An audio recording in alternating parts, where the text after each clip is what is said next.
que ce que les parents ignorent souvent, c'est que l'enfant, même lorsqu'il est petit, il est déjà sensible à l'humiliation.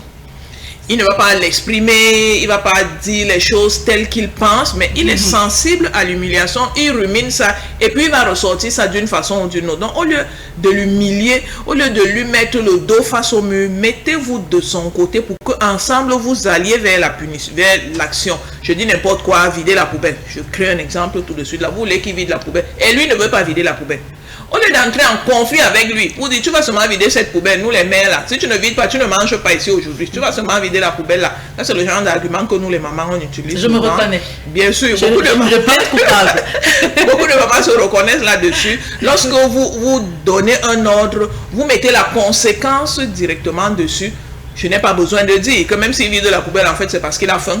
Il négocie son plat de nourriture et il n'a pas compris. Donc, vous avez déjà compris qu'il faut éviter ce genre, il faut éviter ce genre d'argument parce que même si finalement il s'est exécuté, vous n'avez pas atteint votre but. Je l'ai dit plus d'une fois peut-être sur ce plateau, je ne sais plus. L'éducation d'un enfant, c'est son autonomisation.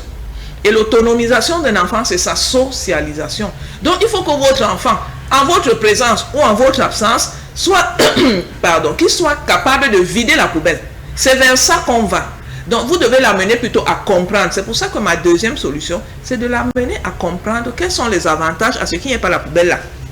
Parce que s'il y a la poubelle là, il y aura des mouches, et puis on va tomber malade, et puis tu ne seras pas bien, tu n'iras plus à l'école, ainsi de suite. Bref, vendez-lui le fait qu'il n'y ait pas de poubelle pleine à la maison, au lieu de le menacer. Parce que lorsque vous le faites, vous installez plutôt en lui le logiciel de la peur. Et il fait les choses parce qu'il a peur de ci, peur de ça, peur de ci. Okay. Et finalement, il fonctionne par rapport à la peur. Il devient quelqu'un qui est peureux. Et vous allez voir, il y a même des adultes comme ça. Il est toujours en train de s'effrayer, toujours en train de créer le scénario catastrophe dans sa tête. Parce que toute sa vie, on l'a fait bouger en utilisant le prisme de la peur. Donc c'est quelque chose qu'il faut éviter.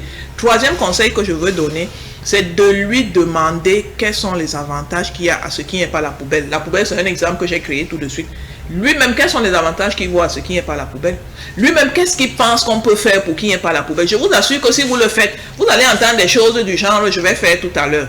Oh, tout à l'heure, il était question de ne même pas vider. Il ne voulait même plus. Mais lorsque vous l'avez associé à la décision, c'est devenu de genre, je vais faire tout à l'heure, je vais faire à midi, je vais faire à 13h. Et lorsqu'il dit ça, mais prenez-le au mot. Lorsqu'il est 11h, n'oubliez pas qu'à 13h, tu as la poubelle à vider. Lorsqu'il est midi, n'oublie pas que dans 1 heure, tu as la poubelle à vider. En fait, il est pris à son propre piège et il va s'exécuter. Vous avez déjà compris. L'idée, c'est de ne pas le confronter, de ne pas le challenger, mais l'amener à schématiquement acheter l'idée de vider la poubelle. C'est pareil pour son grand frère. Vous pouvez lui dire, j'ai expliqué à ton grand frère qu'est-ce qu'il faut faire, et puis lui va t'expliquer. Donc si vous dites au cadet que vous avez transféré l'autorité chez son grand frère, il va voir le grand frère comme le relais de papa ou de maman. Dernière chose, et ça c'est très important pour les parents, acceptons que nos enfants commettent des erreurs. Acceptons qu'ils ratent des choses. Acceptons que les choses ne soient pas toujours, ce ne sont pas des êtres parfaits. C'est dans l'erreur qu'un être humain se construit. Donc ne soyons pas toujours derrière lui. Je sais que surtout nous les parents et nous les mamans, on aimerait avoir l'enfant parfait, celui qu'on va afficher sur les réseaux sociaux. Il a 15 ans, il a passé le bac, mon enfant sait déjà faire tout ça. C'est pour l'ego du parent. Mais c'est un être humain, il est en construction.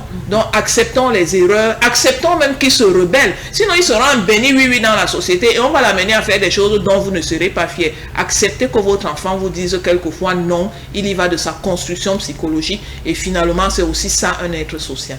Merci infiniment, coach Samet, de nous avoir édifié ce matin encore et vous reviendrez mardi prochain pour une autre édification tout aussi intéressante. Vous voyez que je suis restée bouche bée parce que ce que vous dites est tellement important, pertinent qu'il ne fallait pas vous stopper. Merci en tout cas d'être passé ce matin. Toujours un pour plaisir. La maman, l'éducatrice et la coach parentale et surtout psychologue que vous êtes. C'est toujours un plaisir. Merci. Vous savez danser? Oui, un peu dans mes temps perdus.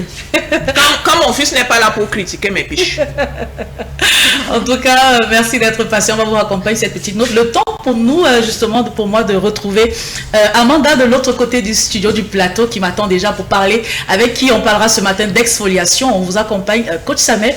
Et on se retrouve juste après cette toute petite transition.